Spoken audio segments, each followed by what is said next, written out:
Boa noite. Nosso bate-papo de hoje vai ser com a Érica Duarte. Boa noite, gente. Boa noite a todos. Primeiramente, quero agradecer a esse grupo pelo convite, tá?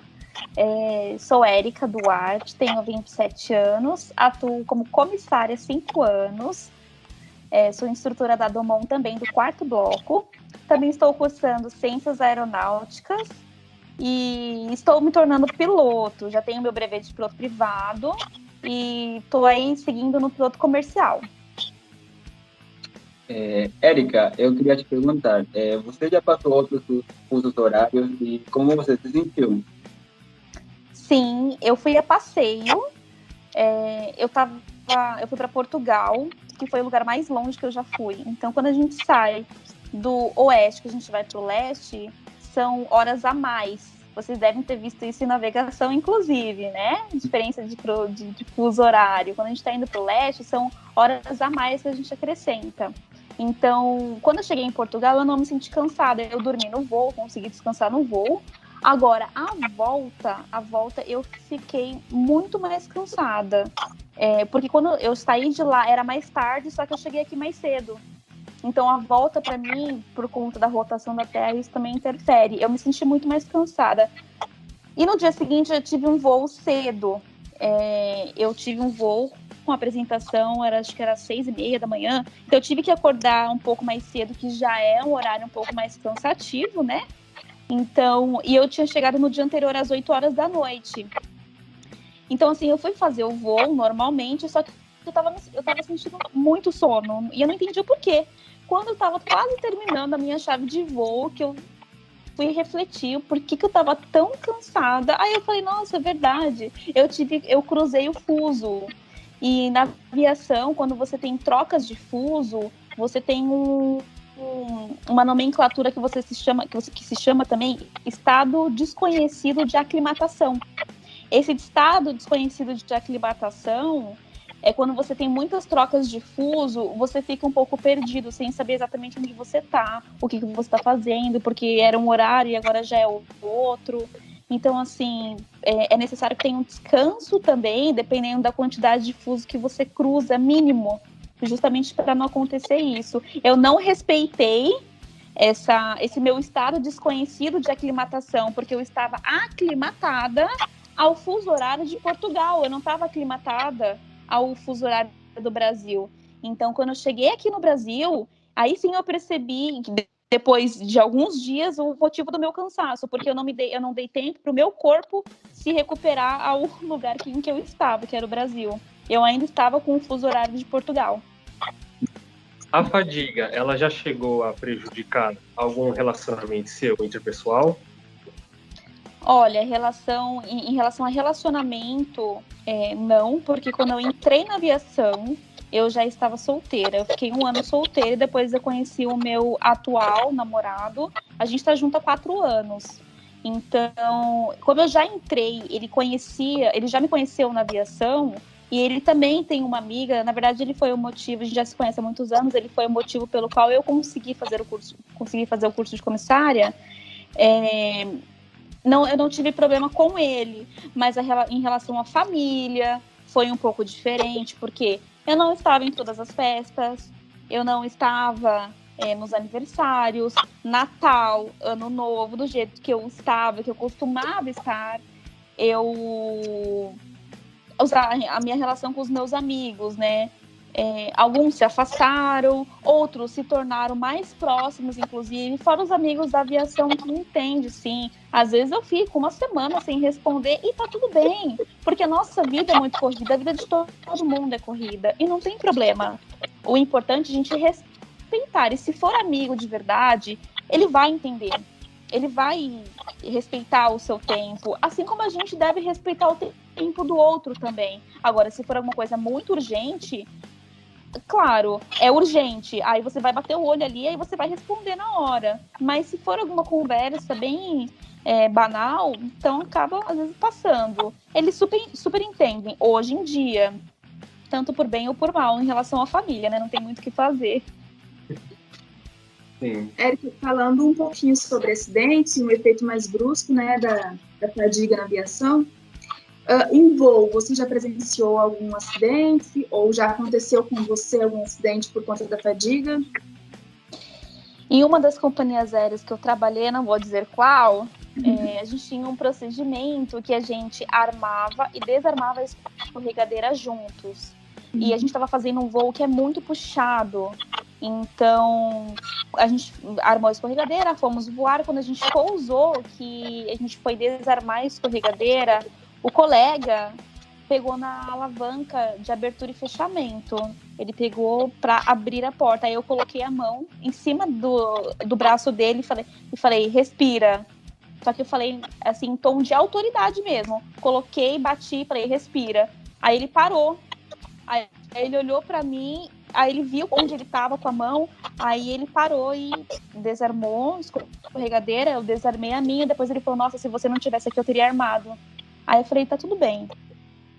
Porque ele já não estava se sentindo bem mais, sabe? Então, esse foi o momento, assim, que eu pensei, nossa, ele realmente está muito fadigado. E comigo, já estava num nível de exaustão, e ele era muito mais velho, tinha muitos anos de voo. Aquilo para ele era, assim, tomar um suco. Mas você fica tão robotizado no procedimento e a fadiga atrapalha totalmente o nosso discernimento entre armar e desarmar uma escorregadeira, por exemplo. E no meu caso, eu tive um procedimento médico a bordo. Uma passageira passou mal e eu estava muito fadigada, eu não tinha dormido bem, eu não vinha dormindo bem há alguns dias naquela chave de voo e a colega sabia. Por N motivos, eu não estava conseguindo dormir e a gente teve esse procedimento médico. Eu não conseguia auxiliar ela diretamente na passageira, na cliente, mas eu conseguia auxiliar ela de outras formas. Tudo que ela me pedia, eu fazia. Só que a fadiga me atrapalhou ao ponto de eu não ter a iniciativa de fazer sozinha, porque o procedimento é o mesmo. Tudo que ela me pedia, eu já sabia. E eu já tinha feito várias vezes com outros procedimentos médicos a bordo. Eu só não tive a iniciativa de fazer por conta do discernimento. Eu não conseguia ter um rumo do que fazer. Então, ela ia me direcionando. Faça isso, faça aquilo, pegue isso, pegue aquilo. E eu ia auxiliando ela. Eu não atuei diretamente no cliente, né, no passageiro, mas eu auxiliei ela no atendimento, indiretamente. E você soube identificar, né? Isso é muito importante. Sim, é uma autoavaliação que a gente faz. Eu estou bem? Então, depois desse dia, eu cheguei no hotel, pedi desculpa. Ela falou, nossa, desculpa pelo quê? Imagina, até porque todos são adultos, né? Ninguém é criança, ninguém julga ninguém, porque o cansaço, a fadiga, ela é individual. Ela estava mais apta do que eu, por isso que ela seguiu com o procedimento. Ela estava se sentindo mais apta do que eu. Então, assim, ninguém julga ninguém em relação à fadiga. E eu pedi desculpa, mas ficou tudo bem, fui pro hotel e dormi muito. E no dia seguinte eu estava melhor, porque foi um alerta, assim, descanse, tente desligar o seu cérebro, porque senão você não vai dar conta. A gente precisa estar alerta, precisa estar ligado o tempo inteiro. Você conseguiu identificar um suposto acidente, né? Conseguiu evitar. Sim. No caso dele, sim. No caso dele eu já percebi que ele pegou na alavanca errada, porque é muito rápido. Então você tem que estar ligado. É muito rápido você pegar na alavanca e puxar para desarmar. Não tem segundo, é 1 segundo. Por isso que você tem que estar ligado. Na hora que ele pegou, eu já bati na mão dele. Eu não estava com a cabeça em outro lugar. Na hora que ele pegou na alavanca, eu já bati na mão dele e falei, calma, respira. Aí ele viu onde ele estava com a mão e aí ele seguiu o procedimento normal. Érica, com a mudança do regulamento em 2017, você acha que as companhias aéreas no Brasil, elas dão importância à fadiga dos tripulantes, dos comissários? Sim. Na empresa em que eu trabalho hoje, a gente tem um portal chamado AQD para a fadiga. Se você tem um relatório pré-fadiga e pós-fadiga. O pré-fadiga, assim que sai a sua escala, lembrando que isso é individual, tá? A regulamentação ela é individual e a fadiga é individual também. Então, assim que sai a escala, você faz uma análise da sua escala, e aí, se tem algum voo com uma apresentação muito cedo, apresentações de madrugada, uma apresentação que você se conhece, você sabe que você vai ficar fadigado, você consegue fazer esse relatório pré-fadiga.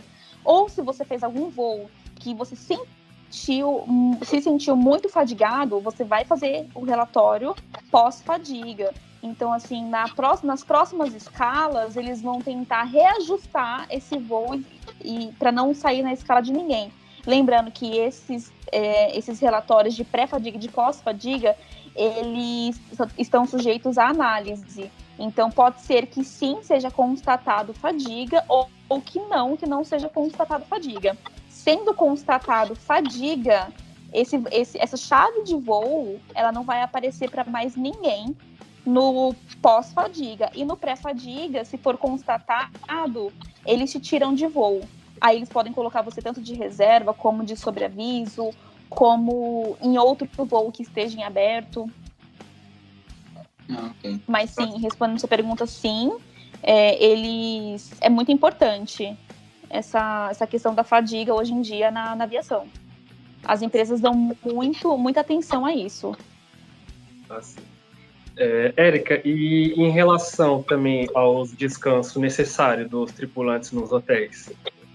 Caso esse descanso do tripulante seja prejudicado por algum hóspede fazendo barulho, incomodando, tirando esse descanso necessário, a empresa, ela se dispõe de alguma forma para melhorar esse quadro do funcionário, talvez mudando ele de quarto? Sim, eles trocam agentes de quarto, a gente avisa na recepção, a gente dá uma ligada na recepção, olha, tem muito barulho aqui no meu quarto. Se o hotel tiver disponível outro quarto, ele vai te trocar sem problema. Ou se o quarto, se não tiver outro quarto, você vai ter que ficar naquele quarto mesmo. Lembrando que, assim, você sempre pode fazer um relatório também para a empresa, dizendo, olha, eu não consegui descansar por N motivo, estava muito barulho. À medida que a empresa for recebendo vários relatórios, vai chegar uma hora que ela simplesmente vai cortar aquele hotel. Ela não vai... porque, assim, os meus funcionários não estão conseguindo um descanso adequado. Então, assim, sim, eles trocam o agente de quarto se a gente pede. E sim, eles trocam o agente de hotel se tiver muitas reclamações referente a barulho. Que aí a gente não está conseguindo descansar e tem a troca do hotel. Mas eu não consigo tomar a iniciativa de não ficar naquele hotel, porque quem escolhe o hotel é a empresa e quem paga pela reserva também. Ah, sim, perfeito. Érica, e hoje em dia, como você tem lidado com a fadiga? Tem evitado? Porque a gente sabe que você é comissária, né? E faz o curso de ciências aeronáuticas, é bem cansativo. Você tem algum hobby, algum esporte? Meu hobby é dormir, meu esporte é dormir. Brincadeira. Exercício físico é muito importante, gente. Parece besteira. Eu vou ficar mais cansado se eu fizer. Sim, você vai ficar cansado. Só que você vai ter uma série de coisas que você vai desenvolver, que você desenvolve ao fazer exercício. Você tem a liberação de serotonina, que é o hormônio do bem-estar, né? E você tem, quando você está fazendo uma atividade constante, você tem uma qualidade de sono melhor. Nesse momento, hoje eu não estou conseguindo fazer porque eu estou estudando muito, né? Como você mesmo falou, faço a minha faculdade, estou terminando o meu PC teórico, já estou fazendo as minhas horas enquanto eu não tiro a ANAC. Então, assim, minha vida está muito corrida, fora as coisas cotidianas, né, gente? Que a gente é dona de casa também, então, assim, não consigo, estou sem tempo para fazer exercícios. Mas isso é provisório, não é permanente.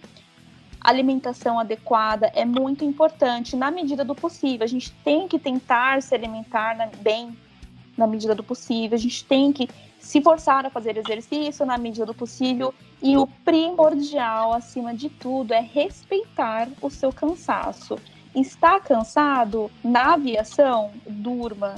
Não queira sair para fazer alguma coisa, mesmo que a tripulação convide para jantar, se você está cansado, prefira dormir, prefira comer no quarto e dormir, porque a fadiga ela é individual. Então, assim, pode ser que os outros não estejam tão cansados quanto você. Então, fica a minha dica aí para todos. Exercício, alimentação e sono. Aí é sucesso. Érica, eu queria agradecer pelo bate-papo, pelo seu tempo, que é muito valioso para nós, e por ter podido falar um pouco com você, conhecer um pouco sobre a fadiga no seu dia a dia. Gente, muito obrigada pelo convite novamente. Gostei da entrevista. Sucesso no TCC e na vida de vocês, tá? Como futuros comissários, como meus futuros colegas de trabalho, tá, gente? Amém. A todos vocês que estão assistindo, tá? E aos meus queridos que me chamaram para fazer essa entrevista. Como eu falei, eu sou instrutora da Dumont também. Se vocês tiverem alguma dúvida, gente, podem me perguntar. Fiquem à vontade. Os colegas têm o meu contato, podem passar. E muito obrigada. Obrigada. Boa noite a todos, gente. Colegas. Boa noite. Boa noite. Boa noite.